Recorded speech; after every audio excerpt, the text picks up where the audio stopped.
बहुत समय पहले की बात है। एक घने और विशाल जंगल में कई तरह के जानवर रहते थे।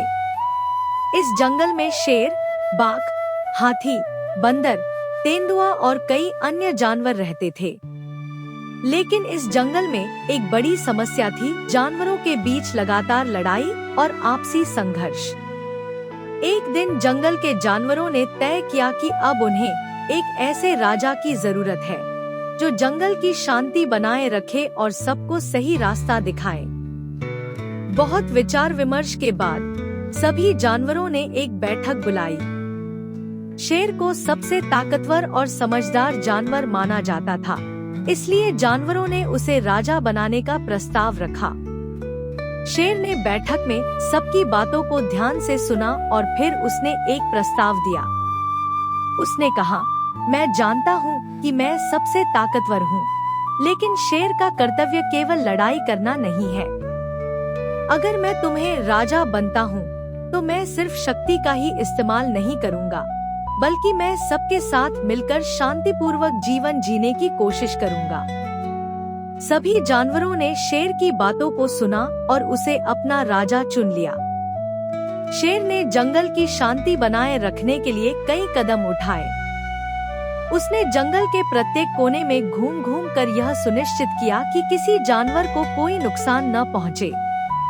लेकिन समय बीतते बीतते एक समस्या आ गई। जंगल में एक नया जानवर आया, जो था एक लोमड़ी। लोमड़ी ने शेर के राज में अपनी चालाकी से सभी जानवरों को धोखा देना शुरू किया। वह दूसरे जानवरों को झूठ बोलकर उनके बीच मनमुटाव पैदा करती और शेर की आलोचना करने लगी। उसने यह फैलाना शुरू किया कि शेर का राज पूरी तरह से ताकत के बल पर है और उसे जंगल के अन्य जानवरों की कोई चिंता नहीं है। काफी समय तक यह स्थिति बनी रही और जंगल के जानवर धीरे धीरे शेर से नाखुश होने लगे। एक दिन शेर ने देखा कि कुछ जानवर जंगल से बाहर जाने का सोच रहे थे और अपनी रियासत छोड़ने के बारे में चर्चा कर रहे थे। शेर को यह सब देखकर बहुत दुख हुआ और उसने निर्णय लिया कि उसे अपने कर्तव्यों को निभाने में कुछ सुधार करना होगा।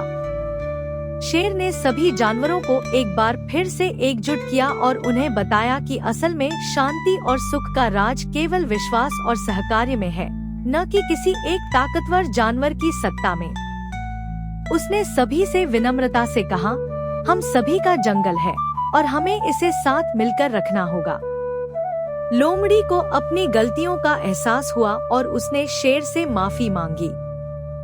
शेर ने उसे माफ कर दिया और सभी जानवरों को एकजुट कर जंगल में फिर से शांति स्थापित की। लोमड़ी ने अपनी चालाकी छोड़ दी और अब वह भी सभी जानवरों के साथ मिलकर जंगल में शांति बनाए रखने में मदद करने लगी। इस कहानी से हमें यह सीखने को मिलता है कि अगर हम एकजुट होकर काम करें, तो किसी भी समस्या का हल ढूंढ सकते हैं। शक्ति अकेली नहीं, बल्कि सहकार्य, समझदारी और विश्वास से ही शांति और सुख संभव है।